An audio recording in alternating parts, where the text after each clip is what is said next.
Assalamualaikum warahmatullahi wabarakatuh. Selamat pagi anak-anakku.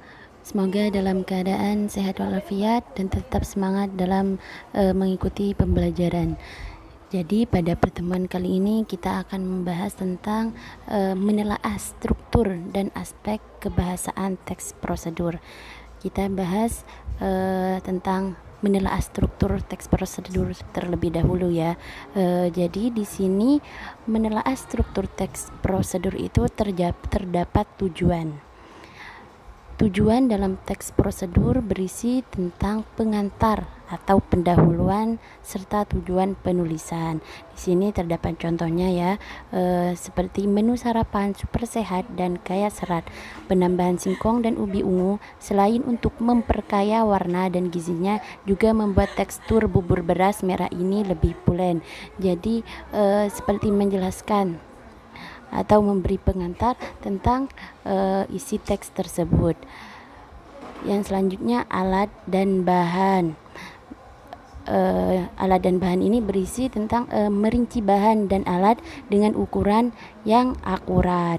Nah, di sini kalian dapat melihat contohnya, terdapat bahan-bahan ya. Yang selanjutnya langkah. Langkah ini tentang urutan langkah secara rinci bertahap. Jadi ini langkah-langkah dalam membuat bubur Manado, atau bisa langkah-langkah membuat roti seperti itu. Yang terakhir penutup berisi bagian lain atau penekanan pada keuntungan dan ucapan selamat. Bisa kalian dapat dilihat ya contohnya di situ. Jadi penekanan untuk meyakinkan kalau apa yang dibuat atau umpamanya membuat bubur Manado seperti itu dapat menarik. Yang selanjutnya struktur teks prosedur ya. Yang pertama tadi, yang kedua ya ini penggunaan bahasa teks prosedur. Jadi di sini yang A terdapat penggunaan kalimat perintah. Jadi kalimat perintah adalah kalimat yang memerintahkan seseorang untuk melakukan sesuatu sesuai apa yang diinginkan penulisnya. Di sini ada ciri-ciri kalimat perintah. Yang pertama, intonasi pada bagian tengah kalimat meninggi. Yang kedua, diakhiri dengan tanda baca seru. Yang ketiga, kalimat perintah menggunakan pola inversi atau pembalikan susunan bagian kalimat yang berbeda dari susunan yang lazim.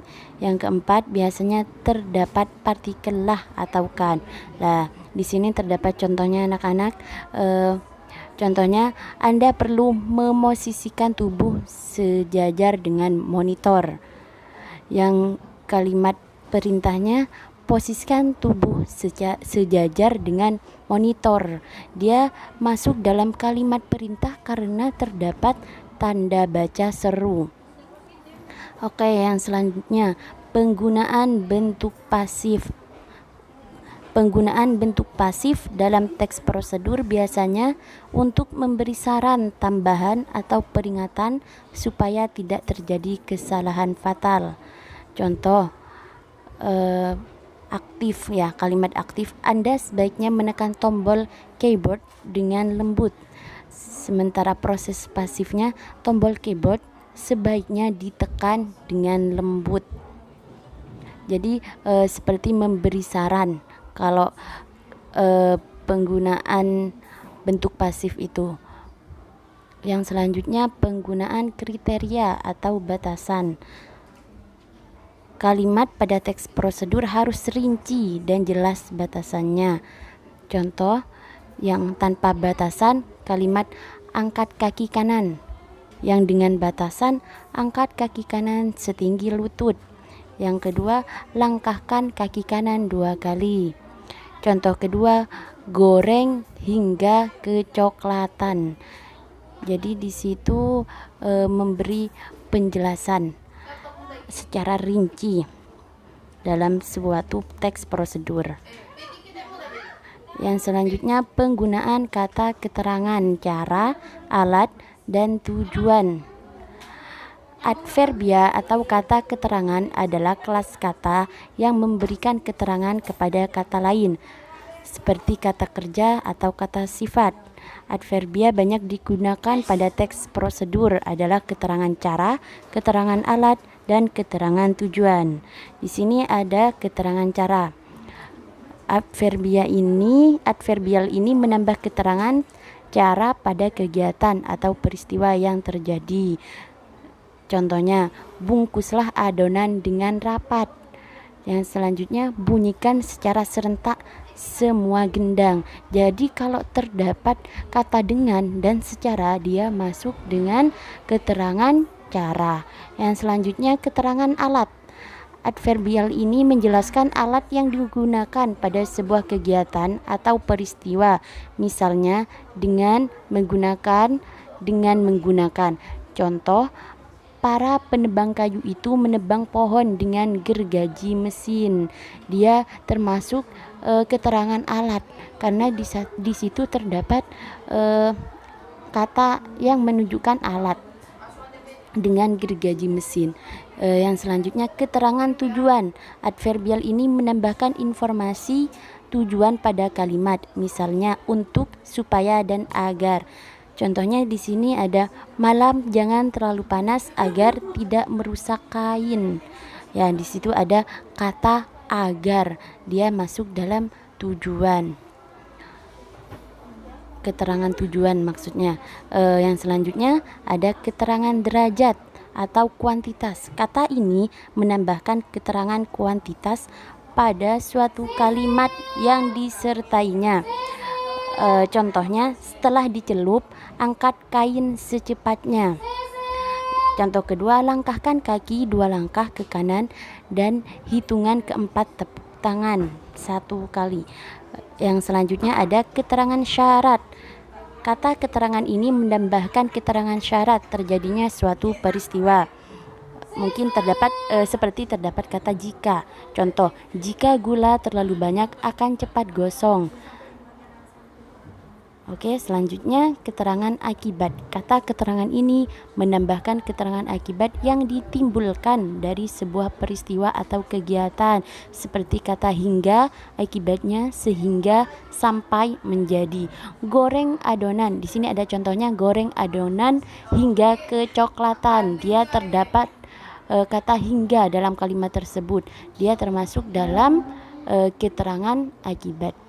Yang selanjutnya, contoh kedua, ulangi kegiatan sampai bahan habis, termasuk keterangan akibat karena terdapat kata sampai.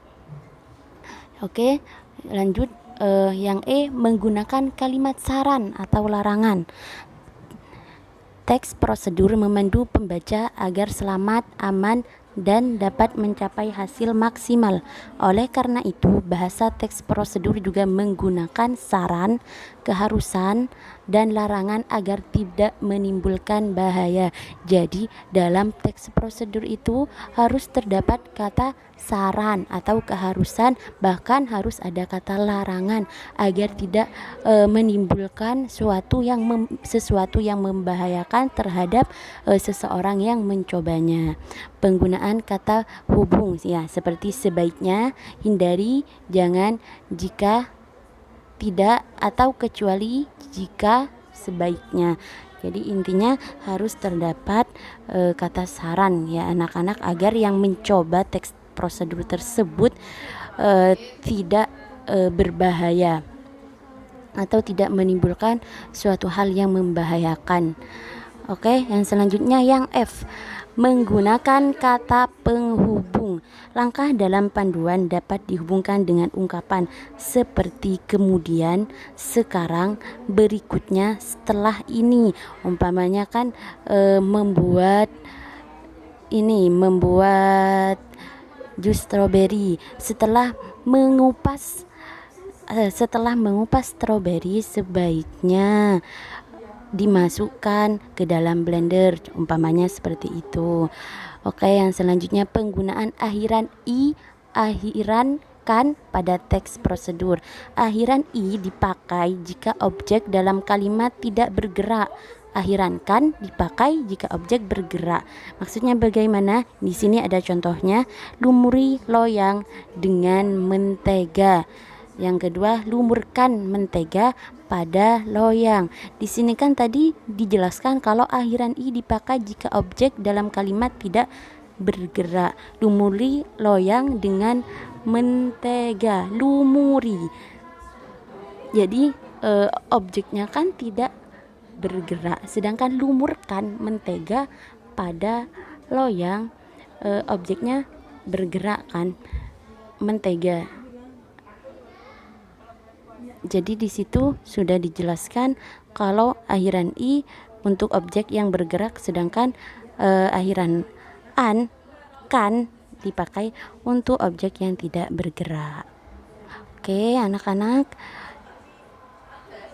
Selanjutnya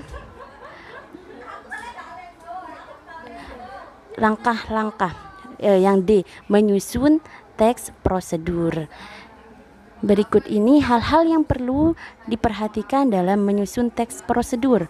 Yang pertama, judul pada teks prosedur bisa berupa nama, benda, atau sesuatu yang akan dibuat atau dilakukan. Bisa juga cara melakukan atau menggunakan sesuatu. Yang kedua, pengantar yang menyatakan tujuan penulisan. Yang ketiga, alat dan bahan untuk melaksanakan suatu prosedur, bisa berupa daftar atau rincian atau paragraf. Yang keempat, langkah-langkah atau tahapan dengan urutan yang benar. Oke, di sini ada langkah-langkahnya. Ada langkah-langkah teks prosedur. Yang pertama, menentukan topik atau jenis kegiatan. Yang kedua, mengumpulkan bahan atau referensi. Yang ketiga, membuat kerangka karangan. Yang keempat, mengembangkan kerangka karangan menjadi sebuah petunjuk yang jelas dan lengkap. Yang kelima, menyunting atau memperbaiki kebenaran isi struktur dan penggunaan ejaan tanda baca. Oke anak-anak, tugas kalian yaitu membuat teks prosedur. Entah itu tentang cara memasak atau cara melakukan sesuatu, kemudian tentukan strukturnya dan kebahasaan yang terdapat dalam teks prosedur yang kalian buat.